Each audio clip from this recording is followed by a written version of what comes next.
देखिए, कल जो कुछ भी हुआ है वो कंसिस्टेंट बिहेवियर है इस सरकार का।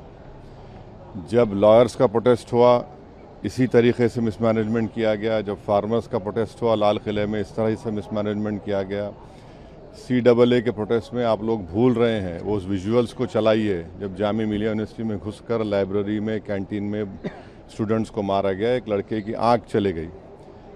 इतने हफ्तों से चल रहा है, आप बातचीत कल क्यों करते हैं? आप तो पहले से बातचीत करना चाहिए था उन स्टूडेंट से। और कंप्लीट मिसमैनेजमेंट है। और जो विजुअल सामने आए हैं वो आप खुद देख लीजिए, हमको बोलने की क्या ज़रूरत है? जिसके दिल में धड़कता हुआ दिल होगा और थोड़ा बहुत दिमाग होगा तो वो देखेगा उन विजुअल्स को देखकर किस तरीके से मारपीट की गई, किस तरीके से उनको परेशान किया गया है। और अभी हम जाकर हमारे सांसद चंद्रशेखर जो बैठे हैं उनसे भी मिलकर आए। हम स्पीकर के पास गए हम एंड हमने कहा कि देखिए हम स्टूडेंट इशू पे डिस्कस करना चाहते हैं और स्पीकर ने हमें कहा कि डिस्कशन के लिए उन्हें सरकार से पूछना है। मतलब आप समझिए, speaker is telling us that to debate in parliament he has to take permission from the government. He is openly telling us that. ठीक है, देखिए इशू स्टूडेंट्स की है, यूथ के फ्यूचर की है। और ये जो किया जा रहा है, लोगों को मारा जा रहा है, पीटा जा रहा है, this is completely un Indian. Modi ji has not even apologized for what has happened yesterday. Now, ये जो युवा हैं, ये एजुकेशन सिस्टम के बारे में, टेस्टिंग सिस्टम के बारे में प्रोटेस्ट कर रहे हैं। पूरा देश जानता है कि education system, testing system is broken. It has ceased to exist.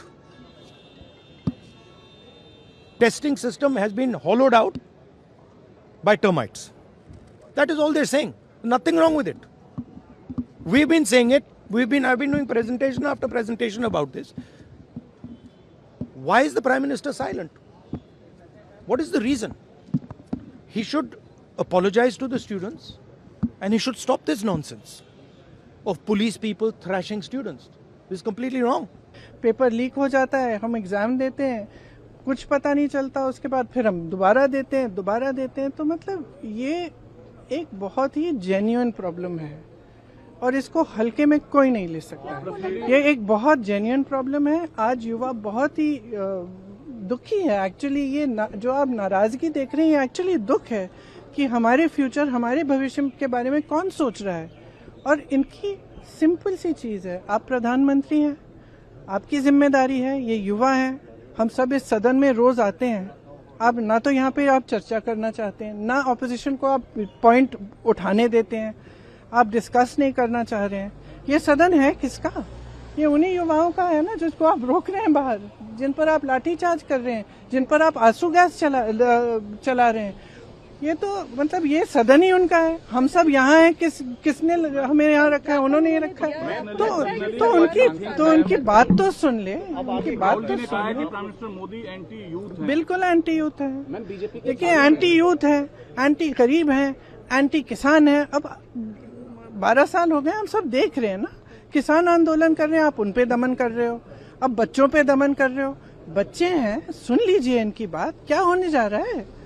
अगर इनकी बात शांति से सुन लें, आप मंत्री जी की जिम्मेदारी है, उनसे रिजाइन करवाइए। देखिए, एक जमाना था जब मंत्री जिम्मेदारी लेते थे। मुझे याद है एक ट्रेन का एक्सीडेंट हुआ था शायद 80s में, अगले दिन उन्होंने इस्तीफा दिया। जो मंत्री रिस्पॉन्सिबल थे, जो उसके समय के रेल मंत्री थे, तो इस्तीफा दीजिए, जिम्मेदारी लीजिए और सबसे जरूरी तो यह है कि सिस्टम को दुरुस्त करिए। भारतीय जनता पार्टी अपने मंत्रियों पे और संगे साथियों पर इसलिए दबाव नहीं बना पा रहे हैं और इस्तीफे का दबाव इसलिए नहीं बन पा रहा है क्योंकि वो जानते हैं अगर इस्तीफा दे दिया तो दबे हुए राज भी वो न खोल दें। इसलिए भारतीय जनता पार्टी अपने किसी संगी साथी मंत्री पर दबाव नहीं बना पा रहे हैं, और वही कारण है जिसकी वजह से इस्तीफा नहीं हो रहा है। इस्तीफा देने वाले कहीं दबे हुए राज न खोल दें, इसलिए किसी का इस्तीफा नहीं हो रहा है। और जो कल छात्रों के साथ, युवाओं के साथ हुआ है, कोई कल्पना नहीं कर सकता था कि आजादी के बाद इस तरह का व्यवहार किसी सरकार ने किया हो। सर पर चोट है, आंसू गैस के गोले चले, लोगों के सर पे टांके आए हैं, पैरों की हड्डी टूटी है, हाथ की हड्डी टूटी है, या टांके आए हैं। कई बच्चे जो दूर दूर से चल करके आए हैं, जिन्हें दिल्ली का रास्ता नहीं पता था, केवल सरकार के खिलाफ नाराज होकर के आए थे, उनके साथ जो व्यवहार हुआ है। और यहां तक सुनने को आया और सोशल मीडिया पे जो वीडियोस आए हैं कि कभी हिटलर ने अपने पॉलिटिकल लोगों के साथ इस तरह का एक गैंग बनाया था। लगता है इस तरह के लोग थे जो प्राइवेट ड्रेस में थे और लाठी लेकर के लोगों को मार रहे थे। कभी हिटलर ने बनाया था और आज हम लोग भारतीय जनता पार्टी की सरकार में देख रहे हैं। ये कभी स्वीकार नहीं हो सकता है लोकतंत्र में। हम लोगों ने उस दिन भी विरोध किया, आज भी विरोध कर रहे हैं, और ऐसी सरकार को हटाने के लिए लगातार हम लोग लड़ते रहेंगे। और हम तो सरकार से आग्रह करेंगे, आंदोलनकारियों को क्यों हटाते हो? सम्मान के साथ खुद ही छोड़ दो अपनी कुर्सी। ये जो बच्चे आए थे प्रोटेस्ट करने के लिए, जितने भी युवा बच्चे, छोटे छोटे 16-17 साल के बच्चे, 18 साल के, वो तो खाली एक सिस्टम के में जो ये बीमारी है उसका बताने आए थे सरकार से, क्योंकि सरकार तो संज्ञान लेने को तैयार नहीं है। तो इसीलिए आए थे कि बता सके कि आप अपने रिफॉर्म्स लेकर आइए एजुकेशन में। और जो 20 बच्चों की जो मृत्यु हुई है, जो सुसाइड से मरे हैं बिकॉज ऑफ ये NET का पेपर जो लीक हुआ है, तो बच्चे तो यही चाहते थे कि इसका संज्ञान ले सरकार और रिफॉर्म्स लेकर आए, जिससे कि आगे ये इस तरह की बातें ना हो। और जो जिम्मेदार है, क्योंकि एजुकेशन मिनिस्टर इसके जिम्मेदार है, तो उनको इस्तीफा देना चाहिए। लेकिन इन लोगों ने इस्तीफा नहीं मांगा एजुकेशन मिनिस्टर का, जो बच्चों की मांग थी, और उसका उल्टा उन लोगों ने बच्चों पे लाठियां बरसाई, बच्चों के कपड़े फाड़े, छोटी छोटी बच्चों के कपड़े फाड़े, and they were totally devastated. बच्चों ने कहा कि पुलिस तो रक्षा के लिए होती है, हमको नहीं पता कि इस भक्षक रूप में दिखाई देगी police. And I think they have literally सब होप्स और एस्पिरेशन जो बच्चों की तोड़ने का इनका पूरा इंतजाम और प्रक्रिया दिखी सरकार की। लेकिन मुझे लगता है एक स्ट्रांग मैसेज गया है कि कितनी बच्चे इस बात को चाहते हैं कि अब बदलाव आए। और मैं अपने युवा दोस्तों से, बच्चों से, छात्रों से यही कहना चाहूंगी कि वोट के माध्यम से ही बदलाव आ सकता है।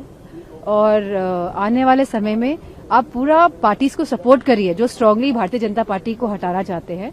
मेरा युवाओं से, बच्चों से यही कहना है, क्योंकि ये बहुत ही निर्दयी सरकार है और ये बच्चों के जो आंसू है उनका मोल नहीं समझ रही है। कल जिस तरह से मोदी सरकार ने हमारे देश के बच्चों और युवाओं पे बर्बरता से हमला किया है, मुझे लगता है इतिहास में इस किस्म का कभी कोई मसला देखने को नहीं मिला।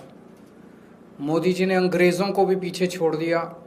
अंग्रेज़ों ने भी शायद कभी स्वतंत्रता सेनानियों के ऊपर इस किस्म से लाठीचार्ज नहीं किया होगा, इस किस्म से हमला नहीं किया होगा, जिस तरह से मोदी सरकार ने कल हमारे ही देश के बच्चों को, अपने ही बच्चों को उन्होंने हमला किया है।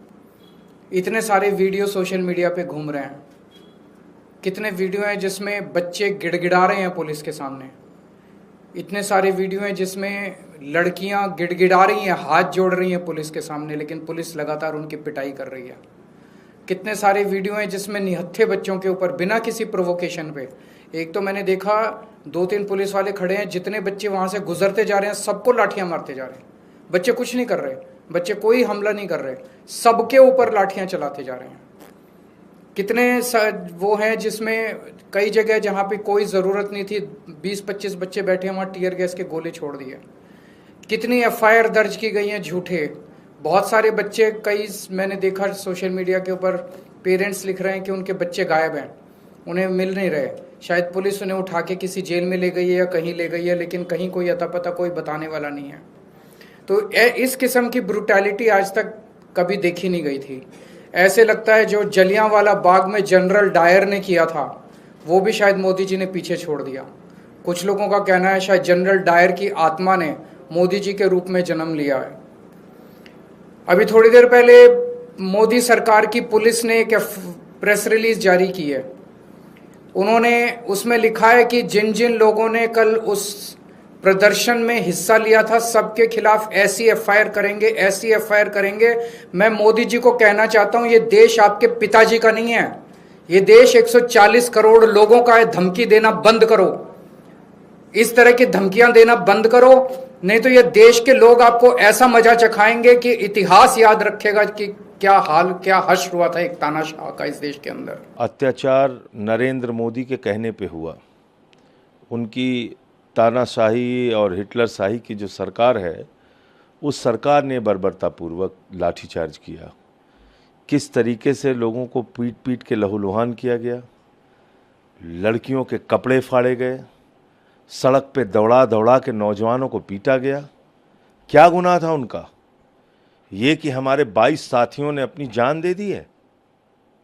ये गुनाह था उनका कि वो पिछले 22-23 दिनों से गांधीवादी तरीके से, अहिंसात्मक तरीके से अनशन पर बैठे हुए थे, और आप उनके ऊपर लाठियां चलाएंगे, संवाद नहीं करेंगे, बातचीत नहीं करेंगे। तो नरेंद्र मोदी जी की ये तानाशाही इस देश का नौजवान ही मिटाएगा। और कल जिस तरह से लाखों की संख्या में पूरे देश का नौजवान दिल्ली में आया, अब मुझे लगता है कि ये आंदोलन रुकेगा नहीं, लाठी और डंडे के दम पे, और इसका विस्तार होगा पूरे देश के अंदर।